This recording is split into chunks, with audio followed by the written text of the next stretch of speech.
नमस्कार दोस्तों, मैं हूं अजय चौधरी। आज आपके सामने फिर से एक नए वीडियो के साथ। और आज हम बात करने वाले हैं यूजीसी नेट के जो पेपर फर्स्ट हैं शिक्षण अभिक्षमता के बारे में। देखिए, इस टॉपिक में से वही आप जानते हैं 5 क्वेश्चन आएंगे। हर क्वेश्चन 2 नंबर का है, यानी 10 मार्क्स का ये यूनिट है। देखिए, ये यूनिट बहुत आसान है। इस यूनिट में कोई लापरवाही हमें नहीं करनी चाहिए। अगर थोड़ा सा भी सावधानी और सावचेती से अगर हमने यूनिट की तो 5 में से 5 क्वेश्चन होने की संभावनाएं हमेशा इस यूनिट में रहती हैं। इसलिए हम इस यूनिट को ध्यान से पढ़ेंगे और एक एक टॉपिक को कवर करते हुए चलेंगे।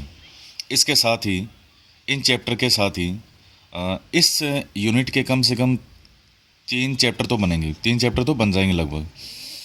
इसके साथ साथ जो भी इम्पोर्टेंट टॉपिक होगा, बाकी जो चैप्टर हैं, बाकी यूनिट हैं, जैसे डीआई है, आईटीसी है, तो और भी संचार है, उनमें जो भी इम्पोर्टेंट टॉपिक मुझे लगेगा वो भी मैं साथ साथ लेते हुए चलूँगा, ताकि जो सिलेबस है वो अच्छे से कवर हो सके। जो मेन टॉपिक हैं वो सारे आ सकें, क्योंकि संपूर्ण सिलेबस जो है वो कंप्लीट नहीं हो पाता, लेकिन जो मेन टॉपिक हैं वो सारे कंप्लीट हो जाएंगे। तो आइए बात करते हैं। सबसे पहला टीचिंग एप्टीट्यूड जो है शिक्षण अभिक्षमता। इसमें क्या है, पहला जो यूनिट है, मैंने पिछला वीडियो मैं आपको बताया था पिछले वीडियो में कि इसके सिलेबस में क्या क्या है। ये फर्स्ट यूनिट का टॉपिक हैं ये सारे। और पहली यूनिट में क्या क्या था,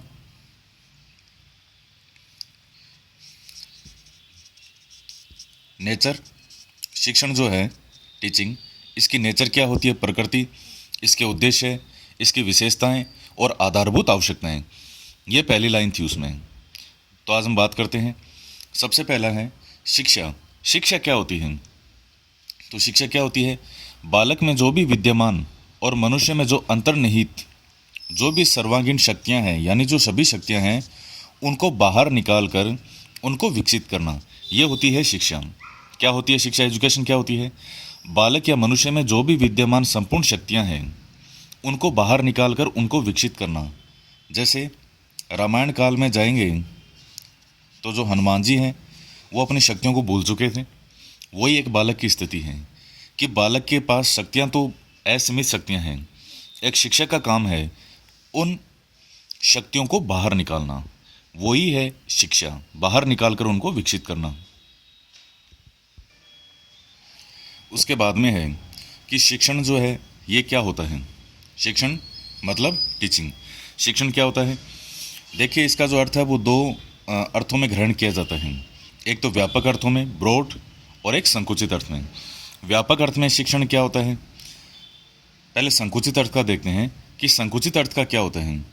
एक बालक विद्यालय में अपने शिक्षक से जो ज्ञान प्राप्त करता है उसे एक प्रकार से संकुचित अर्थ में शिक्षण माना जाता है। जैसे मान लीजिए एक टीचर क्लास में गया, बुक वगैरह जो भी उसको उस दिन मैटर बच्चों को पढ़ाना है वो पहले से तैयार है, क्लास में गए, बच्चे भी पहले से तैयार हैं पढ़ने के लिए, उनको पढ़ाया, बच्चे अपने घर गए और टीचर अपने घर आ गए। ये होता है संकुचित अर्थों में शिक्षण। एक होता है व्यापक अर्थों में। व्यापक अर्थों में क्या होता है, इसमें जो शिक्षार्थी यानी बालक जो है वो अपने आसपास के वातावरण के सभी घटकों से सीखता है। जैसे फैमिली, परिवार, पड़ोसी, फ्रेंड, शत्रु, शिक्षक, कोई भी निर्जीव तत्व है उससे भी सीख सकता है। तो जन्म से लेकर मृत्यु तक, लाइफ टाइम तक वो कुछ ना कुछ सीखता रहता है, हर जगह से, अपने जीवन के हर अनुभव से, हर एक्सपीरियंस से, चाहे वो अच्छा हो चाहे बुरा हो। वो होता है व्यापक अर्थों में। जैसे कुछ कहते हैं कि हमें तो ज़िंदगी ने बहुत कुछ सिखा दिया, वो व्यापक अर्थों में आएगा, वो संकुचित अर्थ में नहीं आएगा।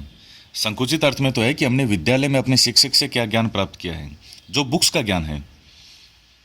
और शिक्षण के अंदर ये संकुचित अर्थ वाला भी आ जाएगा, और इसके अलावा आसपास के जितने भी घटक हैं वो सभी इंक्लूड होंगे व्यापक अर्थों में। उसके बाद में हम बात करते हैं कि शिक्षण के उद्देश्य क्या होने चाहिए। तो देखिए, सबसे पहले वातावरण में समायोजन करना, यानी जो शिक्षार्थी और शिक्षक जो हैं उसको, विद्यार्थियों को उस माहौल के अनुसार अनुकूल करने की क्षमता होनी चाहिए। शिक्षार्थी को एक्टिव बनाना चाहिए उसे, नई जानकारियाँ प्राप्त करने के लिए प्रेरित करना चाहिए, मोटिवेट करना चाहिए उसको सीखने के लिए, कि वो ज़्यादा से ज़्यादा क्या सीख सके, उसके लिए उसको मोटिवेट करें। शिक्षार्थी के संवेग को नियंत्रित करना। बच्चे क्या होते हैं, भावुक होते हैं, गुस्सैल होते हैं। तो संवेग मतलब एक प्रकार से समझ लीजिए जो इमोशन है, तो इमोशन को नियंत्रित करवाने का प्रयास करना चाहिए एक शिक्षक के द्वारा, कि वो ना तो ज़्यादा गुस्सा हो, ना वो बिल्कुल ही जो एक क्लास में डिसिप्लिन होता है, ना ही वो दूर हो डिसिप्लिन हो। एक डिसिप्लिन में रहते हुए किस प्रकार से बालक को सिखाया जाए, ये शिक्षण का सबसे बड़ा एक उद्देश्य होता है।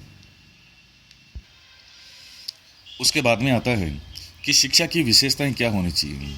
जो शिक्षण है, शिक्षण की विशेषताएं क्या होनी चाहिए। तो शिक्षण की विशेषताओं में तो देखिएगा, शिक्षण में विशेषताएं होनी चाहिए, अर्थात शिक्षण का जो कार्य है वो किसी ना किसी शिक्षक के द्वारा करवाया जाता है, ये है। और जब शिक्षक के द्वारा करवाया जाता है तो एक अच्छा शिक्षक है उसके लिए कुछ बातों का ध्यान रखना बहुत ज़रूरी है, उसमें कुछ विशेषताओं का होना बहुत ज़रूरी है। क्या? सबसे पहला है शिक्षार्थी और शिक्षक दोनों में मधुर संबंध होने चाहिए, माधुर्य संबंध का होना बहुत ज़रूरी है। अगर संबंध मधुर नहीं है, स्टूडेंट जो हैं वो अपने मास्टर से गुस्सा है, मास्टर अपने स्टूडेंट से गुस्सा है, तो वो कैसे एक दूसरे को पढ़ा पाएंगे। एक टीचर ना तो उसको पढ़ा पाएगा और ना स्टूडेंट उसको समझ पाएगा। तो दोनों के लिए ज़रूरी है कि दोनों में अच्छे मधुर संबंध हों। दूसरा, शिक्षार्थी और शिक्षक दोनों में परस्पर सूचनाओं का आदान प्रदान होना चाहिए, और ये सूचनाएं कैसी हो, जो विद्यार्थी के सफल जीवन के लिए लाभकारी हो।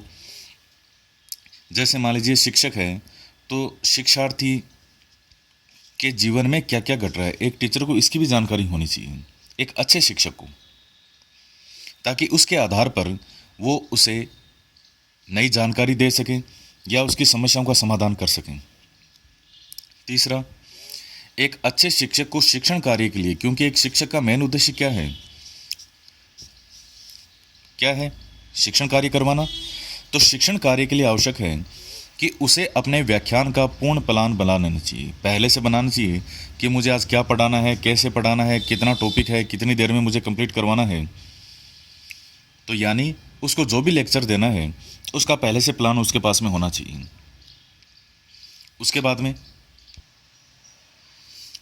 में एक उत्तम शिक्षण की, यानी एक अच्छे शिक्षण की क्या क्या विशेषताएं होती है, क्या कि उस जो भी वो चल रही है क्लास, कक्षा में सभी छात्र जो हैं वो उसके अंदर भाग लें, पार्टिसिपेट करें। ऐसा नहीं हो कि जो आधे विद्यार्थी हैं वो तो उस चीज़ में भाग ले रहे हैं क्लास में किसी भी विषय में, और आधे विद्यार्थी बिल्कुल चुपचाप निरसन भाव से बैठे हैं, कोई एक्टिवनेस नहीं है, क्या चल रहा है क्या नहीं चल रहा, किसी को नींद आ रही है, किसी को उबासी आ रही है। ये चीज़ें नहीं होनी चाहिए। यानी एक अच्छा शिक्षण तभी माना जाएगा जब उस क्लास के सभी विद्यार्थी एक्टिव रहें, सभी विद्यार्थी भाग लें। उसके बाद में आता है पांचवा पॉइंट, क्या है? शिक्षार्थी को आघात नहीं लगना चाहिए। एक शिक्षक जो होता है, एक अच्छा शिक्षक, एक अच्छी शिक्षण कला की महत्वपूर्ण विशेषता क्या होती है कि शिक्षण के व्याख्यान के द्वारा किसी भी विद्यार्थी को किसी भी प्रकार का आघात नहीं लगना चाहिए। जैसे मान लीजिए कई बार कुछ शिक्षकों के द्वारा क्या किया जाता है, पर्टिकुलर किसी एक विद्यार्थी को टारगेट किया जाता है और उस पर कभी कुछ ना कुछ कहा जा रहा है, कोई ना कोई व्यंग्य किया जा रहा है। तो उससे क्या होता है, विद्यार्थी में एक निराशा आती है सबके बीच में। तो एक अच्छे शिक्षक को कभी भी पर्टिकुलर किसी विद्यार्थी को आघात नहीं करना चाहिए।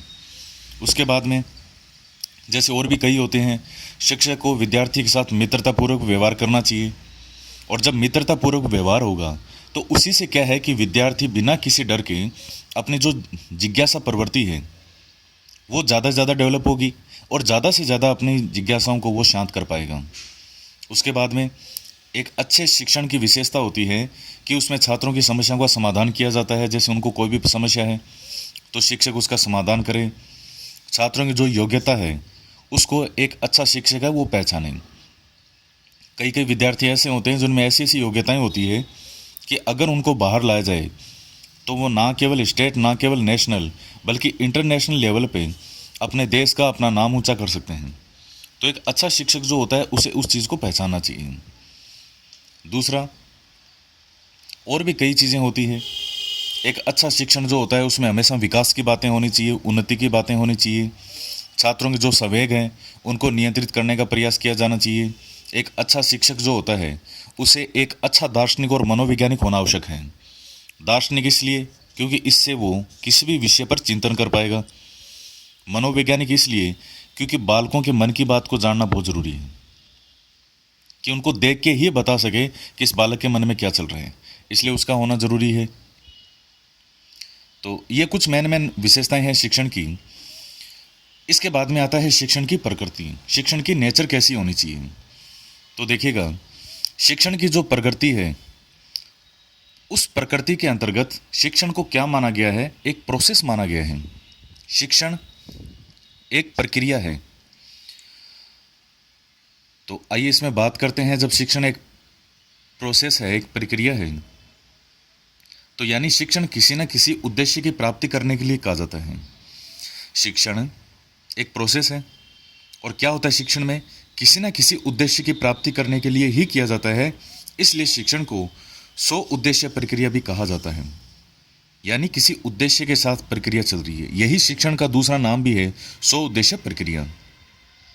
उसके बाद में शिक्षण की प्रकृति में क्या क्या होता है, नेचर क्या क्या है, उसमें विचारों का आदान प्रदान होता है, संप्रेषणात्मक होता है, संप्रेषणात्मक प्रक्रिया मानी जाती है ये। और देखिए, और शिक्षण के नेचर में जो है, इसके नेचर में क्या क्या आता है कि शिक्षण में शिक्षक के द्वारा क्या किया जाता है, अपने आंतरिक चिंतन को व्यक्त किया जाता है, और विद्यार्थियों की जो भी जिज्ञासाएं हैं उन जिज्ञासाओं को जानने का प्रयास किया जाता है।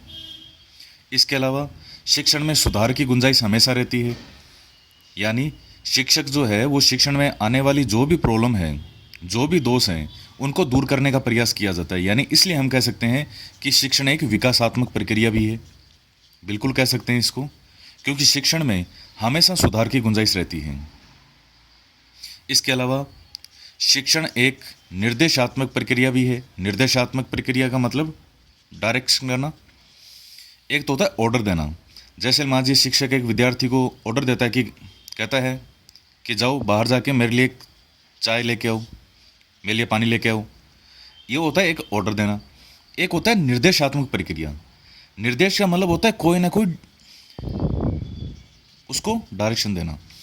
डायरेक्शन में विद्यार्थी को जीवन में सफल होने के लिए सही रास्ता बताना है, उसे कहा जाता है डायरेक्शन, सही प्रक्रिया। और बिना डायरेक्शन के ये प्रक्रिया कभी भी संभव नहीं हो सकती, शिक्षण कभी भी संभव नहीं हो सकता। इसलिए इसमें डायरेक्शन बहुत ज़रूरी है। तो इसमें ये पॉइंट हम कर चुके हैं। निर्देशात्मक प्रक्रिया है, निर्देशात्मक मतलब डायरेक्शन देना। उसके बाद एक तार्किक प्रक्रिया भी है, जिसमें विद्यार्थी की जिज्ञासाओं को शांत किया जाता है। तर्क वितर्क पर बात की जाती है, उसके द्वारा तर्क दिया जाता है, फिर शिक्षक के द्वारा उसको तर्क को सही वे में शांत करने का प्रयास किया जाता है। अब उसके बाद में आते हैं कि शिक्षण की कुछ आधारभूत आवश्यकताएं क्या क्या हैं। तो आधारभूत आवश्यकताओं में सबसे पहली आवश्यकता होती है सीखना। क्या है इसमें कि शिक्षण की आधारभूत जो आवश्यकता है वो सीखना है, और जब तक शिक्षण के द्वारा कुछ सीखा नहीं जाता तब तक शिक्षण प्रक्रिया कभी भी पूर्ण नहीं हो सकती। अतः जहाँ भी शिक्षण होगा वहाँ सीखना आवश्यक होगा, और जहाँ सीखना होगा वहाँ शिक्षण भी आवश्यक रूप से होगा। उसके बाद में आता है अभिप्रेरणा। अभिप्रेरणा से मतलब आप समझ सकते हैं मोटिवेशन, यानी शिक्षण के द्वारा व्यवहार में, बिहेव में किसी न किसी प्रकार का जो परिवर्तन है होना जरूरी है। यानी जो परिवर्तन है किसी न किसी प्रकार का परिवर्तन होगा, और व्यवहार में इस परिवर्तन का जो कारण है वो है अभिप्रेरणा। यानी हम कह सकते हैं कि जब तक अभिप्रेरणा नहीं होगी तब तक व्यक्ति कुछ नहीं सीख सकता, और समस्त शिक्षण प्रक्रिया जो है वो व्यर्थ होगी, नष्ट हो जाएगी, वेस्ट हो जाएगी। इसलिए सीखने की जो यह अभिप्रेरणा है ये बाह्य भी हो सकती है, आंतरिक भी हो सकती है। व्यक्ति सेल्फ मोटिवेटेड भी हो सकता है, बाहर से मोटिवेटेड होता है। और इस आधार पे कुछ शिक्षक मनोवैज्ञानिकों का ये मानना है कि व्यक्ति परिस्थितियों के कारण सीखता है, और कुछ का ये मानना है कि व्यक्ति में सीखने की प्रवृत्ति जन्मजात होती है।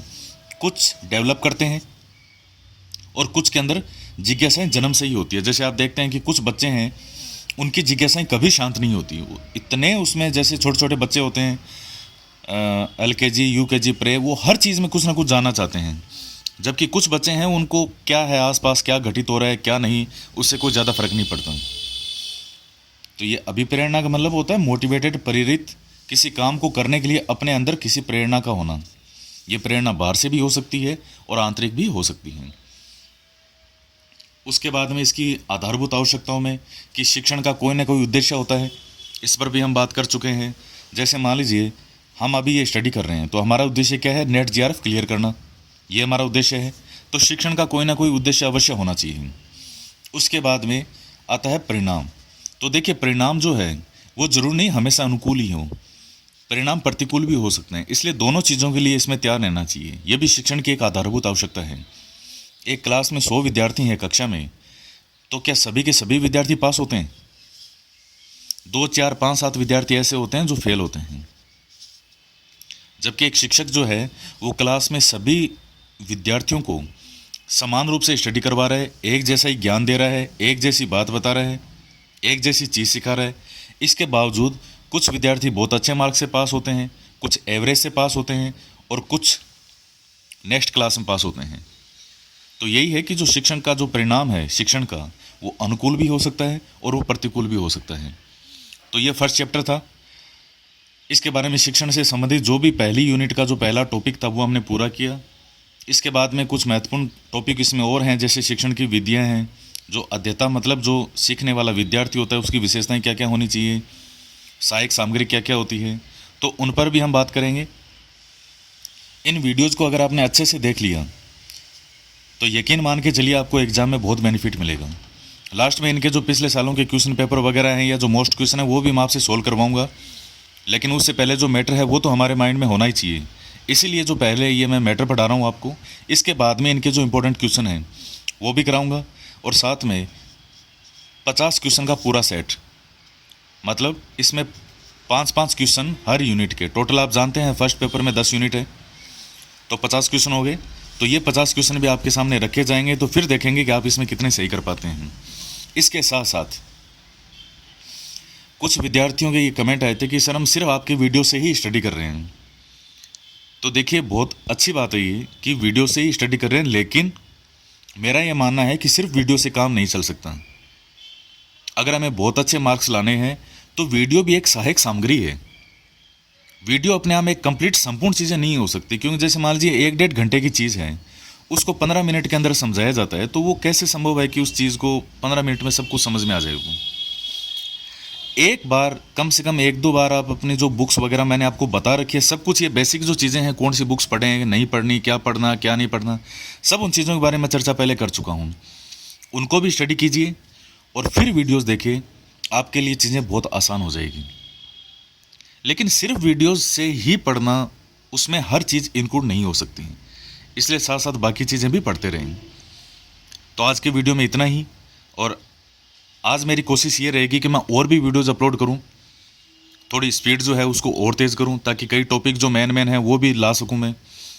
इसके कम से कम 3-4 चैप्टर बनेंगे, इनके साथ साथ बीच में पॉसिबल हुआ तो और भी जो कुछ इंपॉर्टेंट टॉपिक होंगे और बाकी यूनिट के जो बहुत मोस्ट टॉपिक होते हैं वो भी साथ में शामिल किए जाएंगे। तो आज के वीडियो में इतना ही, मिलते हैं नेक्स्ट वीडियो में एक नए टॉपिक के साथ। जय हिंद, जय भारत।